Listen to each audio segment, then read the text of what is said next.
Well, hello everybody and welcome back to the channel, friends. It's time to journey once again aboard the NCC 1701 under the command of none other than James T. Kirk as we watch Star Trek, the original series, Season 3, Episode 5, Is There in Truth No Beauty? I believe that's from a poem, but I was scared to look it up. Because I didn't want to have anything spoiled for me. Friends, if you could do me a quick favor, hit that like button, smash that subscribe, ring that bell for notifications. Greatly helps out a small channel and it allows me to alert you next time we go live. And of course, if there's anything that we do that you would like early or in its full-length format, the link to our Patreon is in the description. But my dear friends, all that is then. This is now, and now it's time to watch Star Trek, the original series, Season 3, Episode 5, Is There in Truth No Beauty? Prepare to engage maximum warp reaction. And away we go!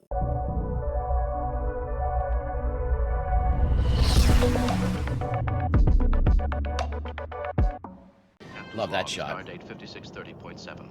We have been assigned to convey the Medusan's ambassador to the Federation back to their home planet. Medusan?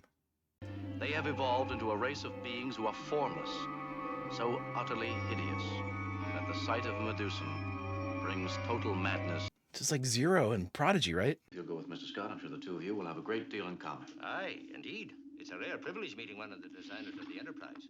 One of the designers of the Enterprise. This is Captain Kirk. Inform the ambassador and Dr. Jones. We're ready to beam them aboard. Dr. Henry Jones Jr.? Are you sure this visor will work? It has proved effective for Vulcans. It's your human half I'm worried about. I shall endeavor to keep it under control. I mean, biologically. Not sure about that.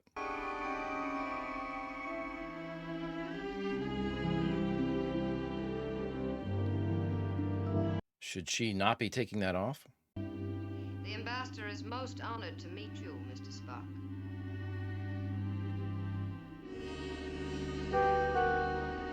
He's inside my carry-on bag. And that again is our actress that we've had before here, and we will have again as the replacement Doctor on the original series. Or not original series, Next Generation. Jim's telling us about the Final Frontier as I look up this actress's name because it will drive me crazy. Diane Muldaur. We had her in Return to Tomorrow. I keep impeccable notes. I do not. All right, writer and director. Who do we got? Written by Jean Lisette and Ralph Sininsky. Yay! Thank God, Ralph. We've been strangers in an unholy land, director-wise here for a little bit. So I'm glad you're back, buddy. But the assignment's not yet definite. It will depend upon my ability to achieve a true mind link with the ambassador. Really? I've heard, Mr. Spock, that you turned down the assignment with the ambassador. Really? Notify all hands to return to stations. All right, let's take her out. Warp factor 2. Warp factor 2, sir. Great shot. I sort of missed we haven't had crosstalk in a really long time. That's a little missed attention to detail.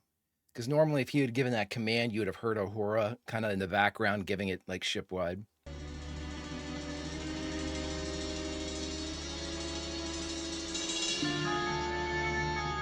Spock, this is a risk we don't really need you taking. I almost envy you your assignment. Envy? I see in your mind that you are tempted to take my place. Not correct, Doctor. Although I am aware of your mind attempting to contact mine. Ooh. Were you born a telepath?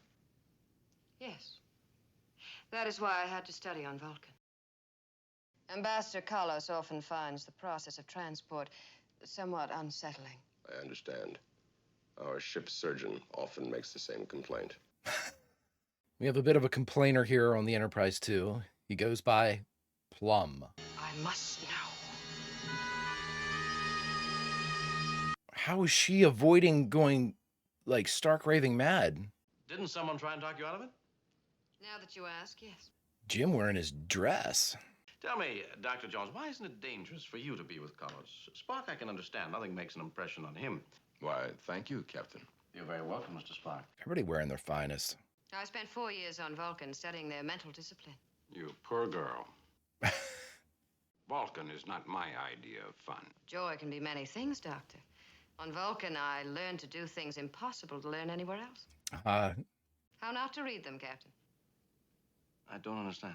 Dr. Jones was born a telepath, Captain. it's hard to turn it off. You know, I was just noticing your Vulcan idic, Mr. Spock. Is it a reminder that as a Vulcan, you can mind link with the Medusans far better than I could? Are you jealous? Is this jealousy? I wear it this evening to honor you, Doctor. Indeed. It's very interesting. I might even say fascinating. Well delivered, Jim. I see, Dr. McCoy, that you still subscribe to the outmoded notion, promulgated by your ancient Greeks, that what is good must also be beautiful. Right. At the risk of sounding prejudiced, gentlemen, here's to beauty. To Miranda Jones, the loveliest human ever to grace a starship. Oh, goodness. How can one so beautiful condemn herself to look upon ugliness the rest of her life? How can one so full of joy and the love of life as you, Doctor, condemn yourself to look upon disease and suffering for the rest of your life? Can we allow that, gentlemen? Touche. To whatever you want the most, Miranda. Jesus, Plum. He's got full court press here by Plum. He's going hard in the paint. I think they all are. What is it? There's somebody nearby thinking of murder. I don't trust anything this woman says. She's like trying to instigate fights with Spock and like jumping to terrible conclusions, like erroneous conclusions. Are you sure you're well enough to find your way along? Of course, Dr. McCoy. Please don't worry about me. There's something up. My guys, I know my guys, and I can't imagine all of them are infatuated. I've known Dr. Jones long enough to be aware of her remarkable gifts. Well, it's been a long day for me. What with the dinner and the recently thinking about murder.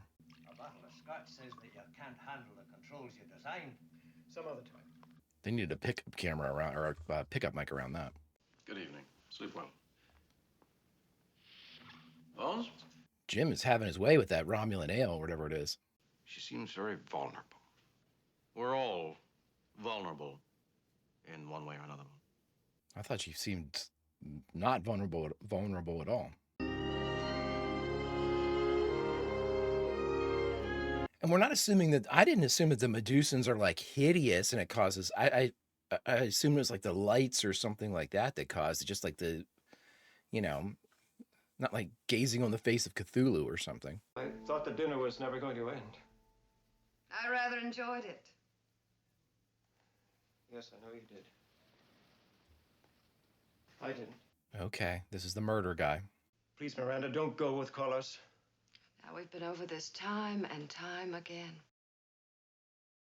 Miranda, how can you do this?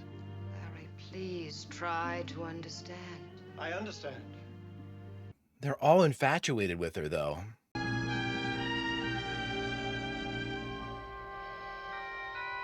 I'm not sure that had the effect that you wanted, buddy. Why did I ever meet you? Jesus. Miranda. And I'm going away with Carlos. That's final. I think you better leave now. So he's going to try to kill... I thought it was Callus. Callus? Who is it you want to kill, Larry? Is it me? I want to help you. So now you want to help me? I'm not sure this revelation of wanting to murder is... Oh, he's going back in. And she'll have the thing open. He'll see it go nuts. Yep. I like the choices here, Mr. Sininsky. Always do. It's got to be open. Oh, it's not. Oh, now you're going to die.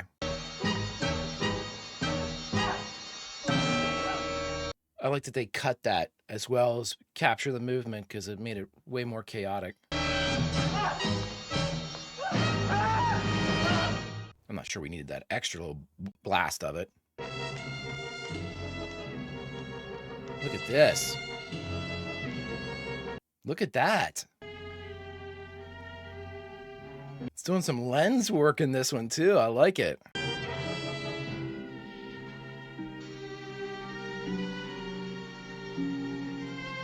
still don't get how she's like shielded her mind enough where she can kind of take it.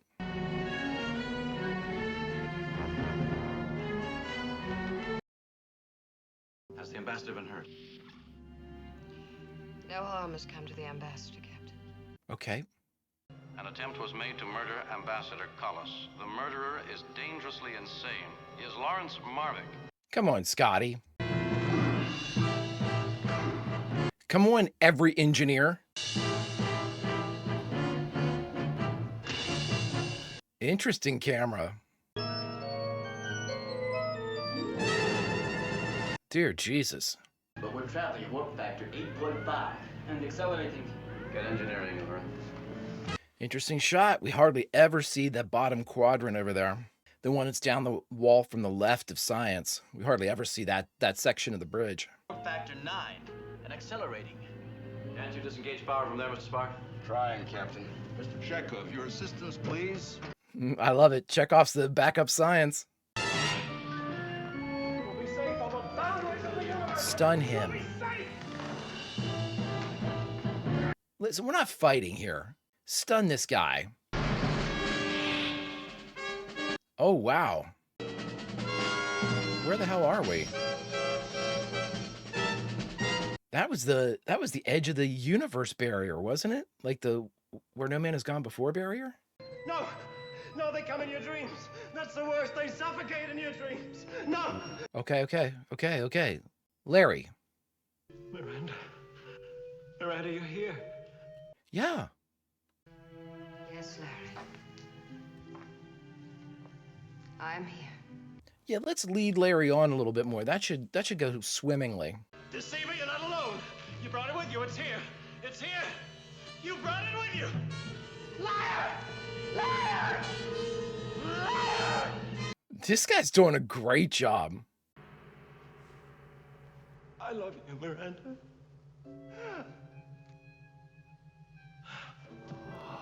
Wow, this guy. Nice job, bro. That was a hell of a spectrum. He's dead. He's dead, Jim. Guess we should have given him that sedative. Boo, I don't trust you at all. Miranda Jones, if that's your real name. We have no way to determine our position in relation to the galaxy. We are in a completely unknown void. Oh, so you don't know which way to go to backtrack. Got it. When we exceeded warp speed factor 9.5, we apparently entered a space-time continuum. Really? Holy shit. Position report, Spock. Impossible to calculate. Your guess is as good as mine. Then we should be able to navigate back. Unfortunately, we lack reference points on which to plot a return course. That's what I thought. There is someone else aboard who might be able to help us navigate. The Medusans have developed interstellar navigation to a fine art. Oh, that's right. They were talking about adding Medusan navigators. If the link is successful, there will be a tendency to lose separate identity. A necessary risk. Of course, Dr. Jones will not wish to give me permission. I think she's already lost her individuality. In some ways, she is still most human, Captain, particularly in the depth of her jealousy. 100% agree. If it is at all possible, her mind must be so engaged that no thought of what I am doing shall intrude. Her telepathic abilities might be formidable, but she was wrong in the read of Spock, thinking that he would wanted to take her place. Earth. I've never been to Earth. What lovely flowers. May I touch them? Certainly. Better keep your mind clear there, Jim. Let me see. It's just a thorn. I was hoping to make you forget about this today. I think she's already lost her individuality. I think she's part Jones, part Kalis Collis. Times the emotions burst in on me. Hatred, desire, envy, pity. Pity is the worst of all. She needs to go live on Vulcan.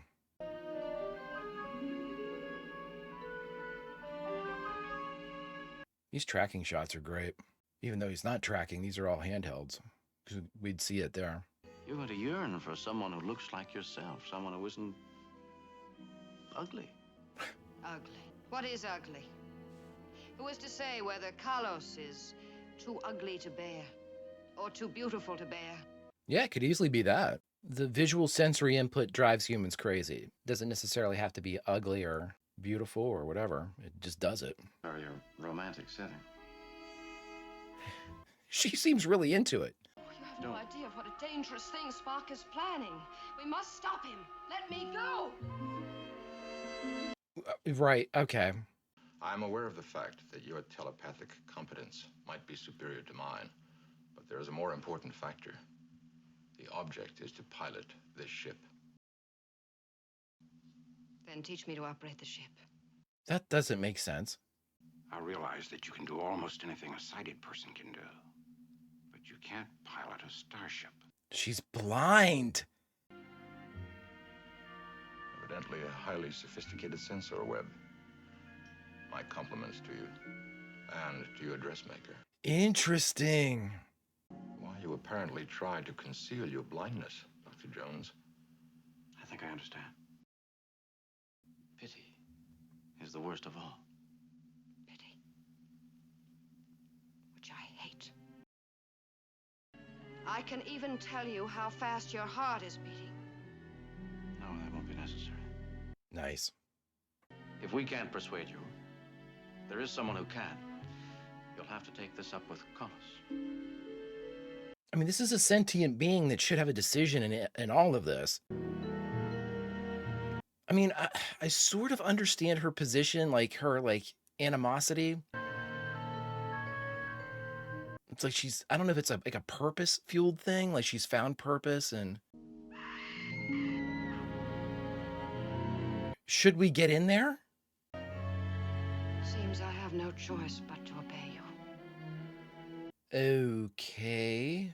Our one chance to return to our own galaxy is dependent upon the navigational skills of the Medusan ambassador. Kalos has been brought to the bridge and placed behind a protective shield.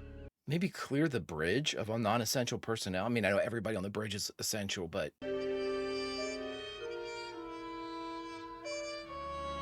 This is dangerous for Spock. I mean, I'm sorry, because he can't turn off like the physiological, biological human half.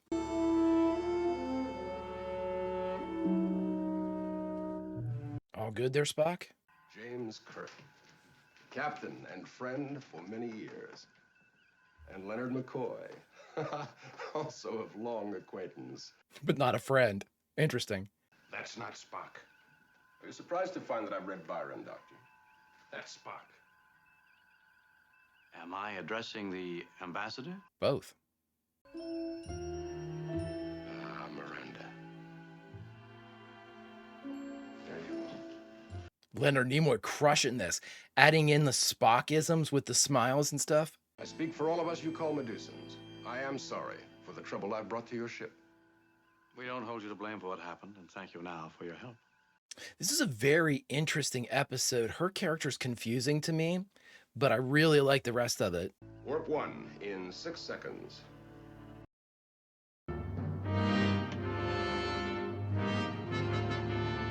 I like the engine room, getting like the ambiance and like the shots of the engine room. Way more of those in seasons 2 and 3.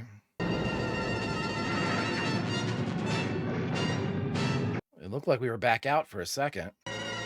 That's the shot from Where No Man Has Gone Before, isn't it? Position is so close to the point where we entered the void. The difference isn't worth mentioning. The Medusans know their shit. Maneuver completed, Captain. Take over, Mr. Sulu. Thank you, Ambassador. How compact your bodies are. This thing you call language, though, most remarkable. You depend on it for so very much. The aloneness. You are so alone. How lonely you are. How terribly lonely. I loved that. You must dissolve the link. So soon. You need to keep individuality. He's not wearing the thing. He's not he's not wearing a shield. Captain. Spock! Oh boy. That definition of loneliness for us is one of the coolest alien perspectives on us we've had. Don't move. Jim. No one is to move. Plum was going in. That's his buddy in there. Ooh, it doesn't seem it like he is. Lens work. Sininsky going with lens work, baby. It's all right. You're safe with us now. He'd snap Jim's arms.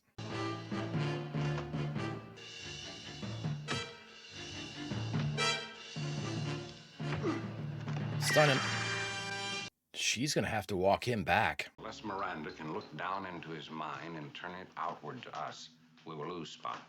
Vulcan mind techniques, they seem so untrustworthy now that Spock's life is at stake. You ask him to use those quite a bit, Jim. And Spock is a rival. Is that any better? Even Spock felt the violence of her jealousy. It's true. You shouldn't go in there. Whatever happens, Bones, don't interfere. That's a hell of a thing to ask him. Who's there? She has the dress off. Why? No doubt you think I can wake him with a kiss. It's worth a try, isn't it? After all, he's not a machine. But he is a Vulcan. Only half. The other half is human. Far more human than you, apparently. Wow. I'll make you hear such ugliness that Spock saw when he looked at Collis with his naked eyes. The ugliness is within you. It's a lie! This is an interesting approach, Jim, but damn.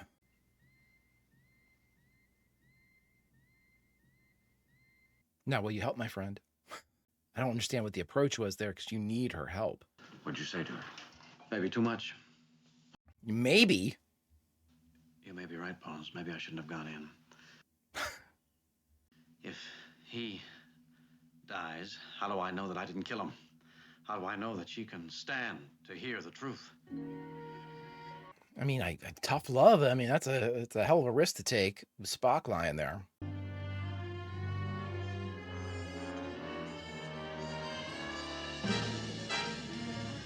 What was that?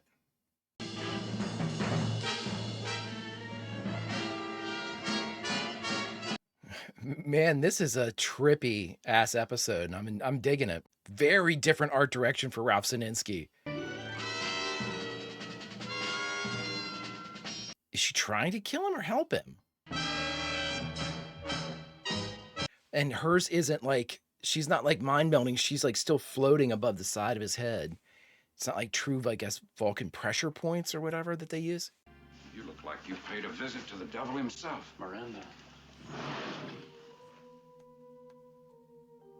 Terribly alone. He's really doing a good job of making that statement stick. We've come to the end of an eventful trip, Captain. I didn't think you'd even talk to me. Well, I have you to thank for my future. Your words enabled me to see. Miranda, good luck. I suppose it has thorns. I never met a rose that didn't.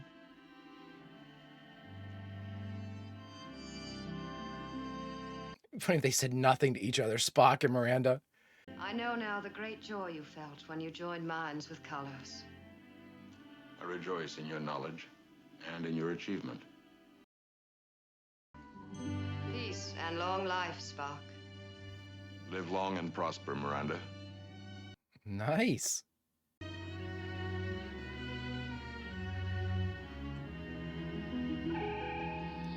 Cool bookend.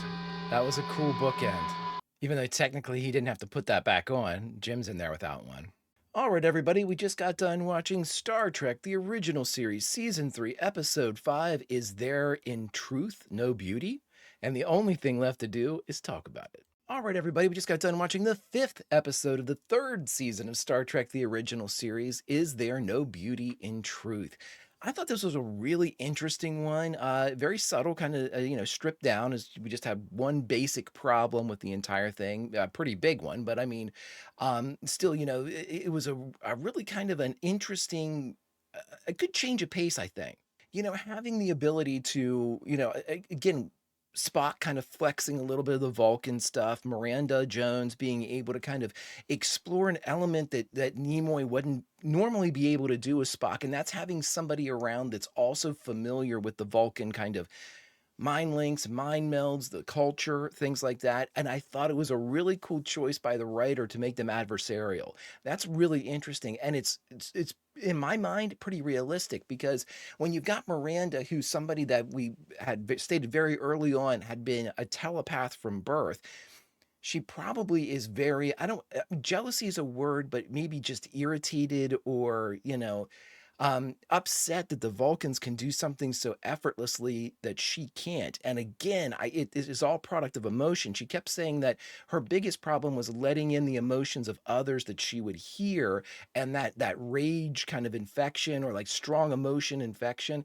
Obviously, on Vulcan, you're not going to have a whole lot of that because everybody has done their best to suppress their emotions and to, really kind of purge them from their I mean, I guess, upper levels of thought and stuff like that. They don't they exist, but they've been suppressed. I always get that wrong. I always say Vulcans don't have emotion. That's not correct. You all have told me that Vulcans have way stronger emotions than humanity, which is why they had to do this. Why they had to kind of, was it the Ponfar where they have to that might not be right. Whatever it is, the thing wherever they expel emotions, or that ceremony they go through to kind of sever the emotional, portion of themselves. Interesting stuff. And of course, we had a Medusan mentioned here in Kalas, who was again, the only Medusan that I have experience with is Zero from Star Trek Prodigy. And I thought that was really cool that we got a chance to see this. I think it's very interesting, too, that there was apparently a pretty big movement or idea or program to get Medusans to basically be able to be part of Starfleet, to have them in the navigation role. I thought that was really because that guy was there. Terry, what's his name? Or Larry. Larry Marvick was there because he was a designer of the Enterprise, where I'm assuming like the Constitution class. He was there to I guess see about how to actually fit the tech up with a Medusan or to make it like Medusan friendly, or something of that nature. That was a really cool kind of avenue to explore because we normally don't get stuff like that, especially, I hate to say, in season three. Season three's been sort of, a very overt problem, not a whole lot of like in-depth kind of thinking about this is a more cerebral, intellectual problem that we have here. And by no means am I poo-pooing anything else that we've had, but this is more of a hearkening back to something that you probably would find in season one, an exploratory episode. There were risks taken throughout this episode, and I think, there was absolutely like script-based risks that were taken to kind of really kind of Spartan the problem that we had here, to really drill down, see each person's take on it. There wasn't like a multiple plot, script. This was one problem. How do we handle it? We had the full display. Normally, too, what they do is whenever there's a problem that's like a singular focus for the Enterprise, they'll do their best to kind of remove certain players from the scene. Like somebody's in sick bay. We did have that for a moment with Spock, but that was after the resolution of escaping through the outside of the galaxy, or whatever they want to call it. But again, it's just a really, really cool way to introduce us to a new race in the Medusans, to introduce us to like a rival for Spock, which was really cool. A really cool premise to go about that. Jim basically had to like shout it at her, like, this is what you're doing, for her to be like, oh shit, this is what I'm doing. And it wasn't necessarily he was a manipulation either. It was, it was almost the reverse of Jim's like charisma that he deploys when he needs it. This was like just, a punch to the face of truth. And I think that was in the moment I was thinking he went way too far. And I still do think he went too far with that one. But again, it worked. It worked. It was able to get through to Jones and allow her to see, no pun intended, what was happening with all of that. And I thought too, a really cool aspect of all of this is, my comic book stuff starts coming back to me whenever I'm watching something like this. And as soon as they said telepath, my mind from, the Silver Age in which I started reading and everything, when you say mind stuff, I immediately think of Charles Xavier. That's just me. I just, that's the the telepath that I was originally introduced to way back in the day. And I remember them as they kind of developed, not only like Charles Xavier's the leader of the X-Men, runs Xavier School for Gifted Youngsters, and he, would go around and find mutants and things like that, and kind of conscript them into both his school and then later potentially into his superhero group, the X-Men. One of those very first students that he found, and if not the very first student, was a girl by the name of Jean Grey. And Jean Grey was also a telekinetic and a telepath, a very powerful one at that. But I remember them both talking one time in the comic book about how hard it was when their powers manifested. Both of them complained that it was maddening. You could hear everybody talking and thinking their base desires, their cruelty, their, just whatever they were thinking, it was, you couldn't keep it out. It was just kind of flooding into you and you could hear it all.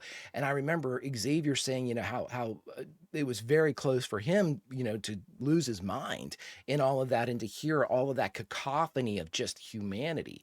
And I think to myself, boy, that's a very good kind of comparison for Miranda Jones.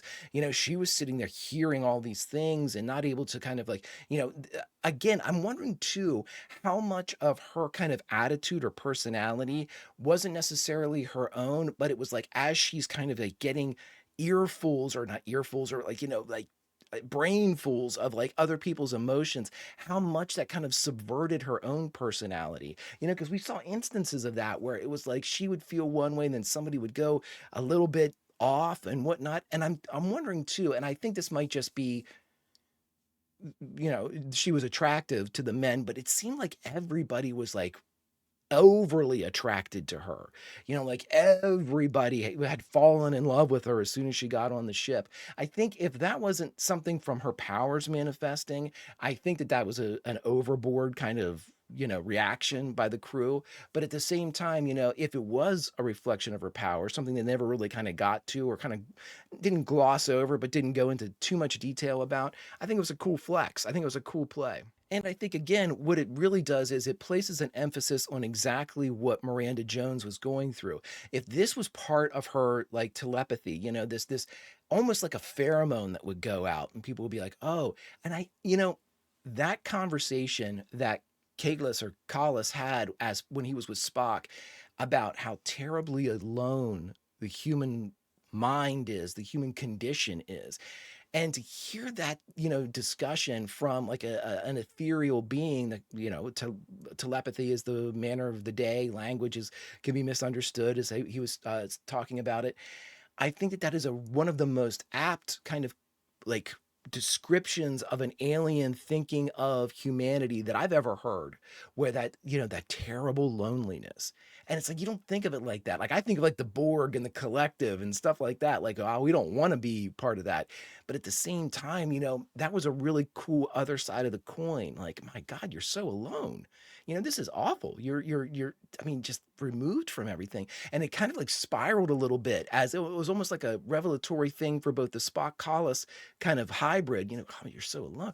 Really, really cool. I thought that was a really good touch.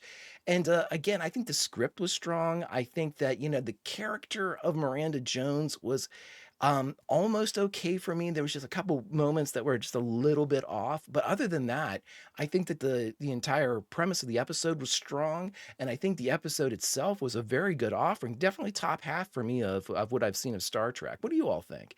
But obviously, we can sit here and speculate onto what went on and how this happened and, where did they get the box to put the Medusa in? It looked like it's a Craftsman toolbox. We're not really exactly sure where it came, or somebody's lunch pail.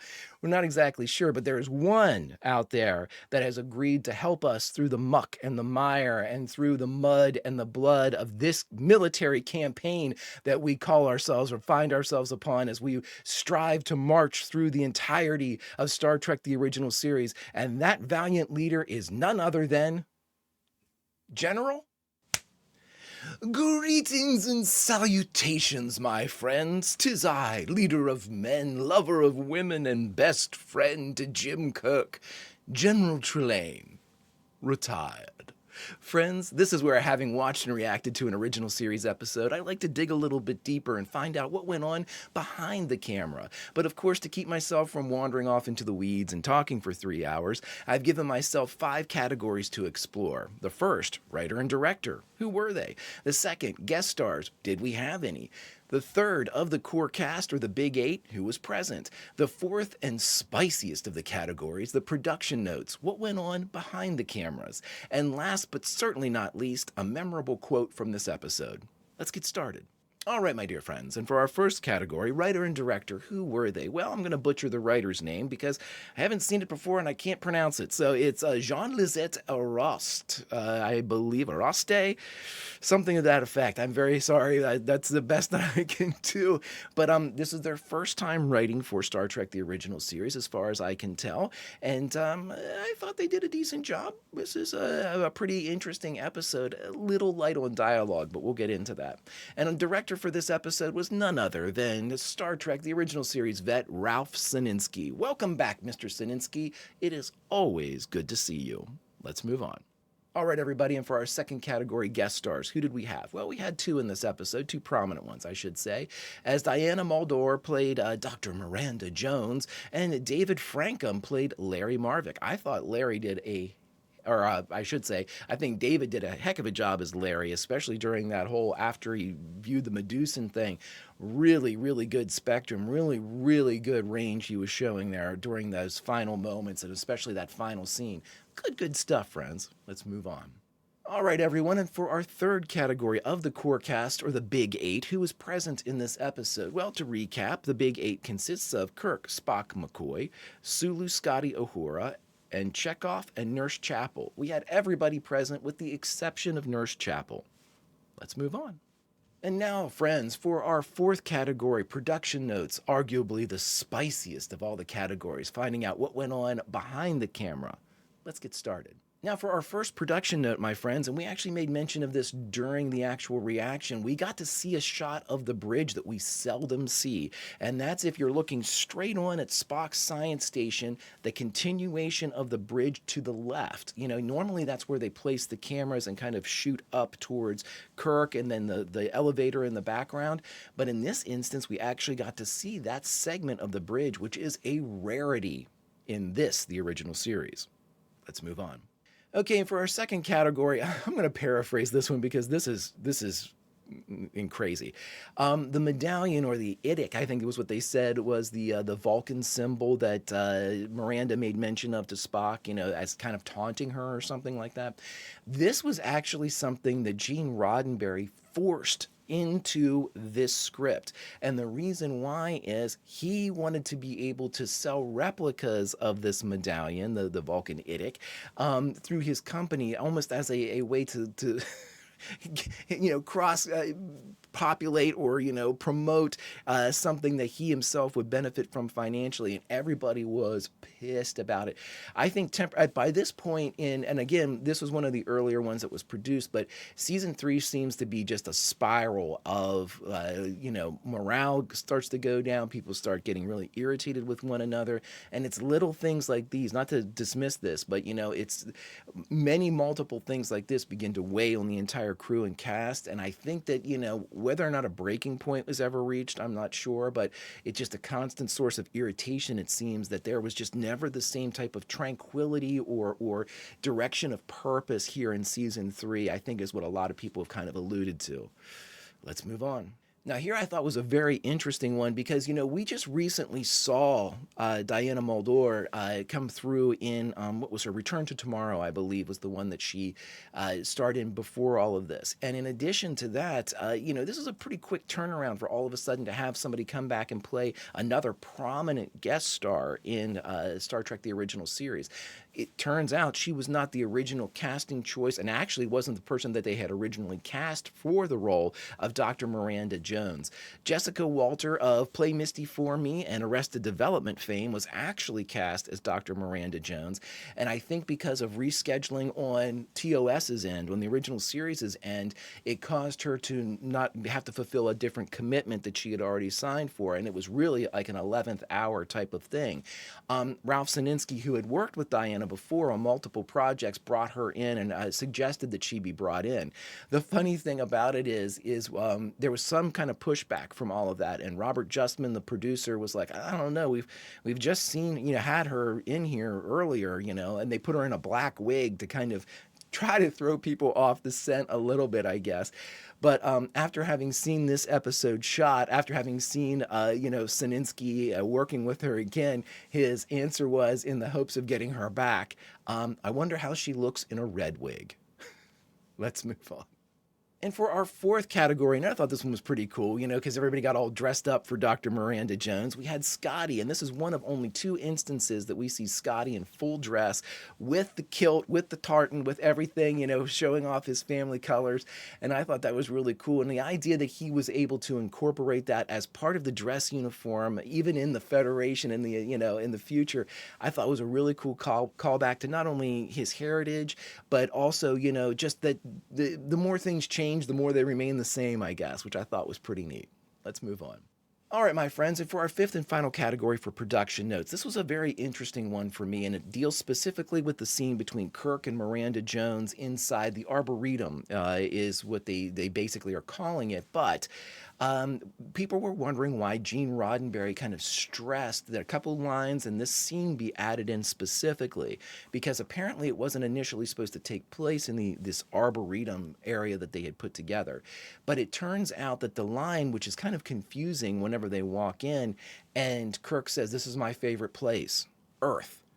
Apparently what had happened was Gene Roddenberry had written to the studio and said, we've got a whole bunch of stuff planned for season 3. It's already in the works. It's already ready to go. We're ready to implement it. In fact, we're adding a holographic representation room inside the Starship Enterprise so that people can go wherever they want to go. If they want to be back on Earth, they can be back on Earth. It was the example that he used.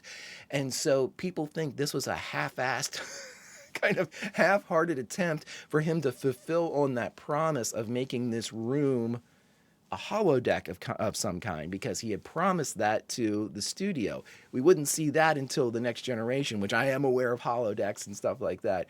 But I thought it was interesting that he, tried this and executed it as poorly as it went. Probably because Gene Roddenberry didn't explain to Sininsky or anybody else what he was really trying to get through here, because his communications with the studio wouldn't be revealed for years, if ever, to this particular group. Let's move on. And now, friends, last but certainly not least, our final category, Category 5, a memorable quote from this episode. And I wanted to pick something fun because McCoy had a really great exchange with the Medusan-possessed Spock. And the Medusan-possessed Spock says at one point, "And Uhura, whose name means freedom, she walks in beauty like the night." McCoy turns to Jim and says, "That's not Spock." And then Spock says, "Are you surprised to find that I've read Byron, Doctor?"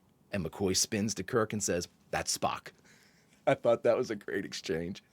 Friends, thus ends another installment of Q&A. Until such time as you and I can play again with Captain Kirk and friends, behave yourselves.